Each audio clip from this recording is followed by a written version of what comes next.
Welcome to another video, and it is about de Broglie concept. It's a very interesting concept and was a brilliant hypothesis of de Broglie. Before discussing about de Broglie concept, let us check the dual nature of radiation proposed by Einstein.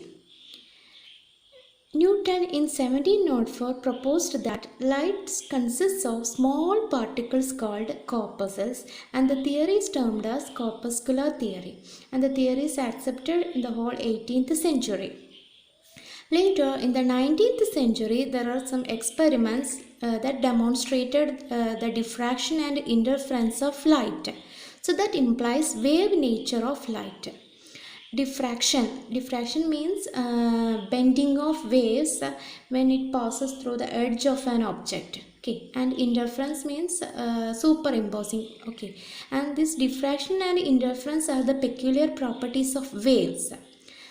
Okay, അപ്പോൾ light അത് ഈ diffraction and interference തരുന്നുണ്ട് എന്ന് പറഞ്ഞാൽ അതിനർത്ഥം the light possess wave nature. Okay, so ലൈറ്റിൻ്റെ wave nature display ചെയ്യുന്ന പ്രോപ്പർട്ടീസാണ് ഡിഫ്രാക്ഷൻ, ഇൻ്റർഫറൻസ് എക്സെട്ര.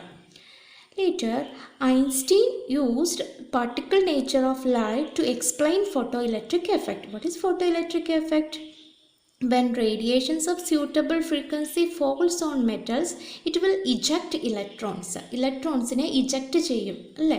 അതായത് ഫോട്ടോ ഇലക്ട്രിക് എഫക്റ്റ് നമുക്ക് എക്സ്പ്ലെയിൻ ചെയ്യണമെങ്കിൽ the light must have particle nature. കാരണം പാർട്ടിക്കിളിനാണ് വേറൊരു പാർട്ടിക്കിളിനെ അത് മുകളിൽ ഇംപ്രൈൻ ചെയ്തിട്ട് അതിന് അവിടുന്ന് തെറിപ്പിക്കാൻ പറ്റുള്ളൂ, അല്ലെങ്കിൽ ഒരു മൊമെൻറ്റം ക്രിയേറ്റ് ചെയ്യാൻ പറ്റുള്ളൂ അല്ലേ?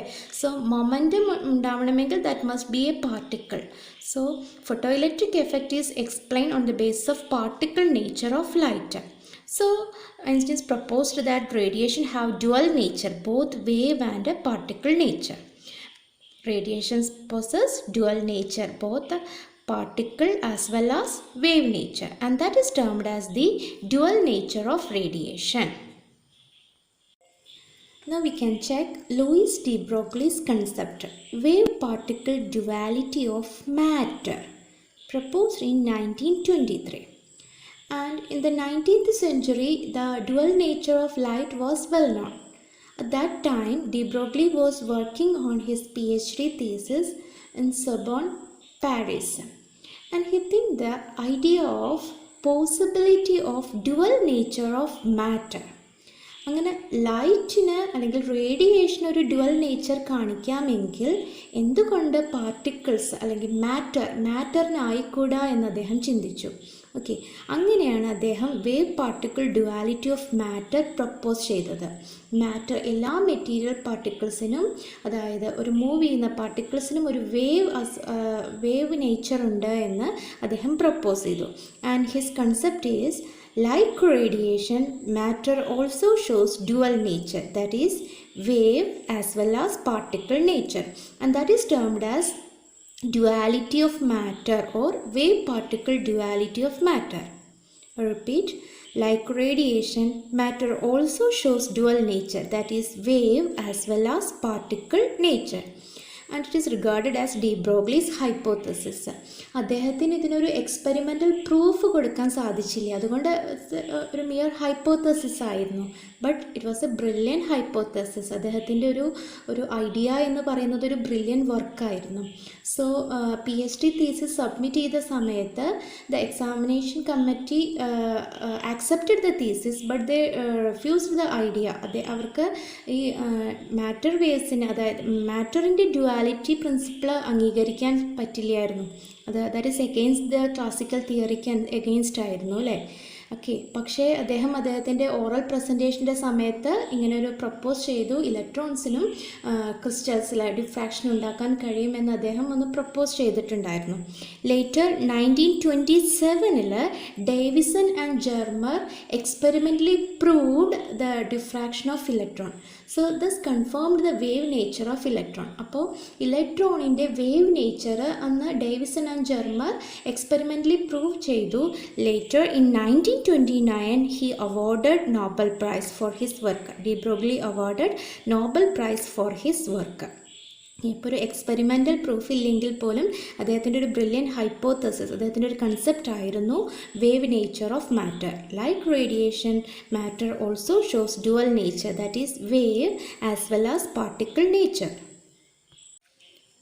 So according to de Broglie, matter shows both wave as well as particle nature, and the wave associated with the material particles are termed as matter waves.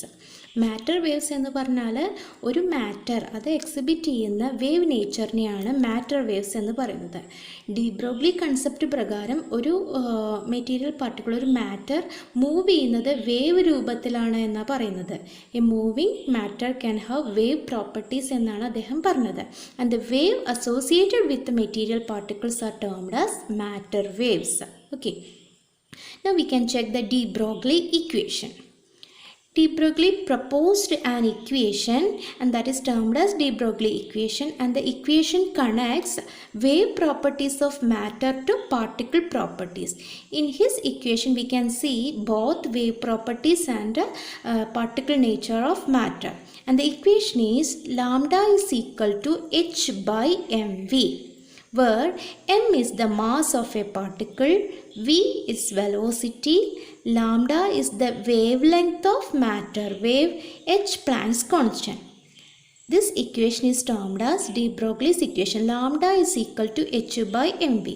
അതായത് m മാസ് ഉള്ള ഒരു object അത് v എന്നുള്ള വെലോസിറ്റിയിൽ move ചെയ്യുമ്പോൾ അതിനുണ്ടാവുന്ന wavelength ആണ് lambda, and that lambda is equal to h by mv. ഇനി നോക്കൂ, എം വി മാസ് വെലോസിറ്റി അല്ലേ, mass and velocity, and that mass velocity can be considered as momentum. Mass into velocity is momentum, that is lambda is equal to H by P എന്നുകൂടി നമുക്ക് എഴുതാം. ഇനി നോക്കൂ, mass, velocity and that associated with particles. പാർട്ടിക്കിൾസിനാണ് മാസും velocity ഉണ്ടാവുക അല്ലേ, അല്ലെങ്കിൽ പാർട്ടിക്കിൾസ് എക്സിബിറ്റ് ചെയ്യുന്ന പ്രോപ്പർട്ടിയാണ് മൊമെൻറ്റം എന്ന് പറയുന്നത്. So in this equation this term represents the particle nature of matter. ഒരു മാറ്ററിൻ്റെ പാർട്ടിക്കിൾ നേച്ചറിനെയാണ് ഇത് എക്സ്പ്രസ് ചെയ്യുന്നത്. ആൻഡ് യു നോ ലാംഡ എന്ന് പറയുന്നത് എന്താണ്? Wavelength of matter wave ആണ്. സോ ലാംഡ എന്ന് പറയുന്നത് ഒരു വേവ് പ്രോപ്പർട്ടിയാണ്. So this equation coin both wave nature and particle nature. So ഒരു മാറ്ററിന് എം മാസുള്ളൊരു മാറ്റർ വി വെലോസിറ്റിയിൽ മൂവ് ചെയ്യുമ്പോൾ ഉണ്ടാകുന്ന wavelength lambda is equal to H by M V or lambda is equal to H by P.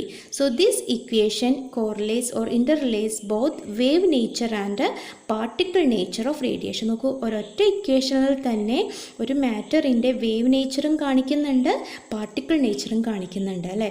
So this is the equation that is termed as the de Broglie's equation for dual nature of matter. Now, very important section, that is significance of de Broglie equation. We have the de Broglie equation lambda is equal to h by mv that coin both the particle as well as wave nature. നമ്മൾ D Broglie കൺസെപ്റ്റിനെ കുറിച്ച് ചിന്തിക്കുമ്പോൾ നമ്മൾ daily ലൈഫിലുള്ള examples നോക്കുമ്പോൾ നമുക്ക് D Broglie concept ഒട്ടും accept ചെയ്യാൻ പറ്റില്ല. കാരണം നോക്കൂ, ഒരു മൂവ് ചെയ്യുന്ന ക്രിക്കറ്റ് ബോള്, അല്ലെങ്കിൽ മൂവ് ചെയ്യുന്നൊരു കാറ്, ബസ്, അല്ലെങ്കിൽ നമ്മൾ ഓടുമ്പോൾ, നമ്മളൊക്കെ മൂവ് ചെയ്യുമ്പോൾ അതിനൊരു വേവ് നേച്ചർ വരുന്നുണ്ട് എന്ന് പറഞ്ഞാൽ നമുക്കത് ആക്സെപ്റ്റ് ചെയ്യാൻ പറ്റില്ല അല്ലേ. ഇതെല്ലാം ഒരു വേവ് നേച്ചറാണ്. മൂവ് ചെയ്യുന്നൊരു ക്രിക്കറ്റ് ബോളിന് ഒരു വേവ് നേച്ചർ ഉണ്ട് എന്ന് പറഞ്ഞാൽ that is not acceptable. And what is the reason? നമ്മൾ ഈ പറഞ്ഞ എക്സാമ്പിൾസിലെല്ലാം the matter their mass is very high. Mass കൂടുതലാണ്. ഒരു ക്രിക്കറ്റ് ബോള്, ഒരു കാറ്, ബസ്, ഇതൊക്കെ പറയുമ്പോൾ മാസ് കൂടുതലാണ് അല്ലേ. മാസ് കൂടുമ്പോൾ what will happen? The lambda become very small. Lambda negligible ആയിരിക്കും, ദാറ്റ് ഈസ് നോട്ട് സിഗ്നിഫിക്കൻ്റ് ആയിരിക്കില്ല. ഓക്കെ, മാസ് കൂടുമ്പോൾ ലാംഡ വളരെ ചെറുതാവും, ദാറ്റ് നെഗ്ലിജിബിൾ ആയിരിക്കും, and the wave characters are not significant. So നമ്മൾ ഈ പറഞ്ഞ എക്സാമ്പിൾസ് എല്ലാം മാക്രോസ്കോപ്പിക് ഒബ്ജക്റ്റ് ആണ്. They are macroscopic. So, in the case of macroscopic objects, de Broglie concept is not significant. But when we are thinking about microscopic particles like electrons, their mass is very small. Electron mass is 9.1 into 10 raised to minus 31 kilogram. So the lambda having a significant value. അപ്പോൾ wave ലെങ്ത്തിന് ഒരു significant value വരും. So that wave characters are significant. So de Broglie concept is significant only to microscopic particles, that is subatomic particles. നമുക്ക് രണ്ട് problems നോക്കാം, അതിൽ നിന്ന് ആ concept നിങ്ങൾക്ക് മനസ്സിലാവും. Calculate wavelength of matter wave associated with a particle of mass 1 gram moving with a velocity 1000 cm/s. നമ്മളുടെ കയ്യിലൊരു പാർട്ടിക്കിൾ ഉണ്ട്, അതിൻ്റെ മാസ് 1 gram ആണ്, അത് മൂവ് ചെയ്യുന്ന വെലോസിറ്റി 1000 cm/s. നമ്മുടെ equation lambda is equal to h/mv. എച്ചിന് വാല്യൂ സബ്സ്റ്റിറ്റ്യൂട്ട് ചെയ്തു. ദെൻ ഇത് ഗ്രാമിലാണ് അല്ലേ, 1 gram. അതിനെ നമ്മൾ 1 gram അല്ല 10 gram ആണ്, 10 gram. So when it moving with 10 gram means 10 into 10 raised to minus 3 kilogram ആയിരിക്കും അല്ലേ. അപ്പോൾ നോക്കൂ, മാസ് എഴുതി 10 into 10 raised to minus 3 kilogram എന്ന് എഴുതി. Then velocity 1000 cm/s.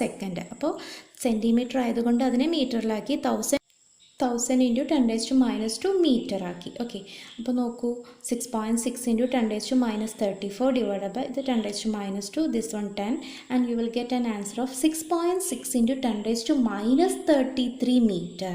That is, when an object having 10 gram moving with a velocity of 1000 cm/s, the wavelength associated with that particle is about 6.6 into 10 raised to minus 33 meter.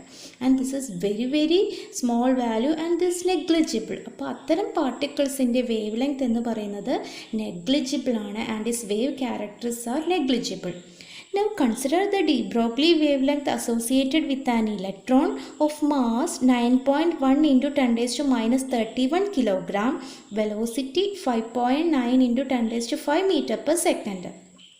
When we substitute the values, you will get a wavelength of about 1.2 into 10 raised to minus 9 meter. 1.2 into 10 raised to minus 9 meter എന്ന് പറഞ്ഞു വെച്ചാൽ significant ആണ് അല്ലേ, ഒരു significant value ആണ്. That means here the de Broglie concept is significant. ഒരു particular value അത് ഇത് വളരെ ചെറിയ വാല്യൂ ആണ്, and that is negligible. But for microscopic particles like electron, the wave length is significant. So the significance of de Broglie equation is that it is applicable or it is significant only to microscopic particles or subatomic particles and not to macroscopic objects. The reason is when mass increases, wavelength decreases. So it is applicable or it is significant towards only microscopic and subatomic particles like electrons, not for macroscopic objects. Let us check the derivation of de Broglie equation. We know, according to Planck's theory, energy of photon can be represented as E is equal to h nu, where h is Planck's constant, nu frequency of photon, that is frequency of radiation, and can also be written as hc by lambda, where c is the velocity of radiation, lambda wavelength. And according to Einstein's mass energy relationship, E is equal to mc squared. So we can equate these two energy terms, that is hc by lambda is equal to mc squared.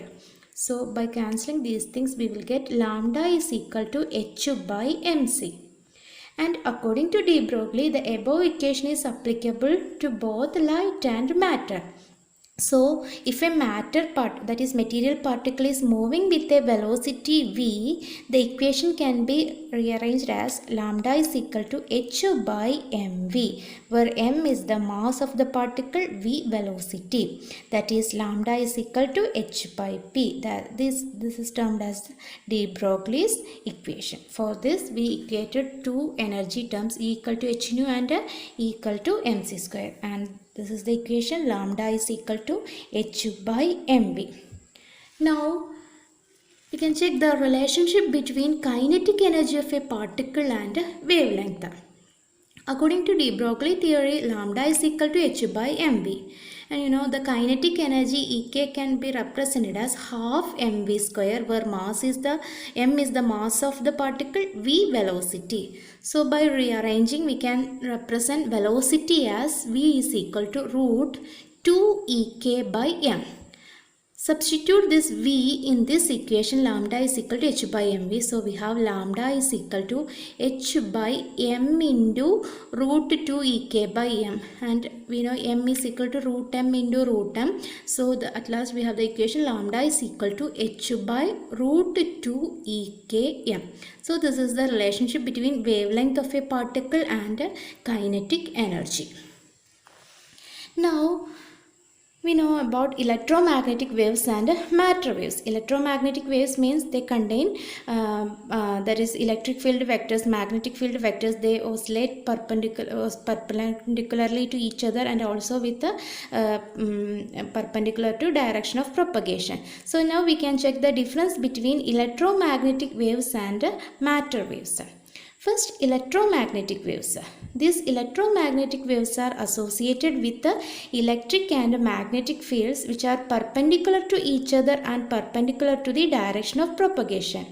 And what is meant by matter waves? The wave associated with a matter is termed as matter waves, and these are not associated with any electric and magnetic field. Electric field vector, magnetic field onnuilla matter waves. And electromagnetic waves, they do not require any medium for their propagation. They can travel through vacuum. But matter waves require medium for their propagation. Next difference, they travel with same velocity. All the electromagnetic waves travel with the same velocity. But matter waves, depending upon their mass, they have different velocities. Matter waves move with different velocities. Then electromagnetic waves have very high velocity of the order of 3 into 10 raised to 8 meter per second. And the matter waves, their velocity is lower than that of velocity of radiation. Then these electromagnetic waves have larger wavelength where lambda is equal to c by v, and matter waves exhibit smaller wavelength, lambda is equal to h by mv. This is the expression for wavelength of matter wave, and this is the expression for wavelength of electromagnetic waves. So these are the basic difference between electromagnetic waves and matter waves. Now we can conclude the video. Today's video lecture is about de Broglie concept, and before that we learn about dual nature of radiation, that is light or radiation possess dual nature, both particle as well as wave nature, and the phenomena like diffraction, interference can be explained on the basis of wave nature of light, and the photoelectric effect can be explained on the basis of particle nature of light. Later, de Broglie proposed an hypothesis that is termed as de Broglie's concept, that is wave-particle duality of matter, in 1923. According to him, like radiation or light, matter also exhibits dual nature, that is wave as well as particle nature, and that is termed as de Broglie's hypothesis, and for his work he got Nobel Prize in 1929. The wave associated with a material particles are termed as matter waves. And this is the de Broglie equation, lambda is equal to h by mv, where h is Planck's constant, m mass of the particle, v velocity of the particle, lambda represents the wavelength of matter waves. So this equation implies both the characteristics, that is wave nature as well as particle nature. And it can also be represented in this formula, lambda is equal to h by p, since p is equal to mv. Now the significance of de Broglie equation. De Broglie equation is significant only for microscopic and subatomic particles, that is particles with a very small mass. Okay, and it is not significant in the case of macroscopic objects. Next we learn about the derivation of de Broglie equation, and according to Planck's theory E equal to h nu, and according to Einstein's mass energy relationships E equal to mc square. By equating these two, we'll get an equation, lambda is equal to h by mv, that is lambda is equal to h by p. Now the relationship between kinetic energy of particle and wavelength, lambda is equal to h by mv according to de Broglie's equation, and v can be represented in this formula, v is equal to root 2 kinetic energy by m, so lambda is equal to h by root 2 ek, that is kinetic energy into m. Now the difference between electromagnetic waves and matter wave. Electromagnetic waves contain both electric field and magnetic field vectors, and matter waves are waves associated with matter. There is no associated with electric and magnetic field. They do not require any medium. These things require a medium. They travel with the same velocity, but matter waves travel with different velocities. They possess high velocity. Electromagnetic waves possess high velocity, but matter waves possess velocity lower than that of velocity of light. Their wavelength is very large and can be represented in the formula lambda is equal to c by v, and matter waves exhibits wavelength of small wavelengths and can be represented as lambda is equal to h by mv. Thank you.